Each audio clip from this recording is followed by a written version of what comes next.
બે સંખ્યાઓનો તફાવત તે બે સંખ્યાઓમાં મોટી સંખ્યાના 20% બરાબર છે. જો નાની સંખ્યા 20 છે તો મોટી સંખ્યા કઈ હશે? તો આ 20% બરાબર છે તો 20%. તો 20%ને આપણે ફ્રેક્શનમાં લખીશું 1/5. આ કઈ રીતે આવ્યું? તો 20%ની નિશાની કાઢવા આપણે ભાગ્યા 100 કરીશું. એટલે 2 પંચા 10 એટલે 1/5. એટલે 20%ને આપણે ફ્રેક્શનમાં 1/5 લખી શકીએ. હવે જેની સાપેક્ષે આપણે કરવાનો એ હંમેશા છેદમાં હોય. તો અહીંયા છે મોટી સંખ્યાના. કોના? તો કે મોટી સંખ્યાના. તો અહીંયા જે 5 છે 5 એ મોટી સંખ્યા થશે.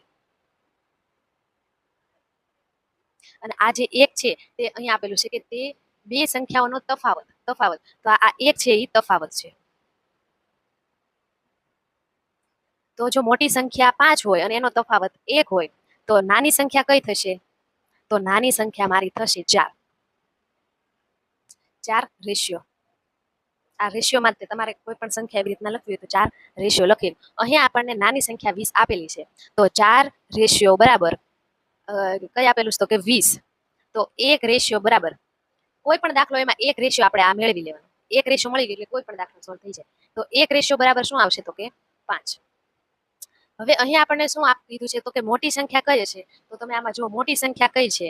તો મોટી સંખ્યા મારી 5 છે. તો મારે જો 1 રેશિયો બરાબર 5 હોય તો આ 5 રેશિયો બરાબર કેટલા થાય? તો આ બેનો ગુણાકાર થશે. તો 5 આ રેશિયો તૂટી જાય એટલે 5 ગુણ્યા 5. એટલે મારો જવાબ મોટી સંખ્યા મારો આવશે 25. મારી મોટી સંખ્યા આવશે. આ કઈ રીતના મોટી સંખ્યાને આ તફાવત આપણને કઈ રીતે ખબર પડે? તેનો મેં આખો વિડીયો એનો જે કોન્સેપ્ટ છે એનો મેં ફૂલ વિડીયો મેં મારી ચેનલ પર મૂકેલો છે, તો એ તમે જોઈ લેજો.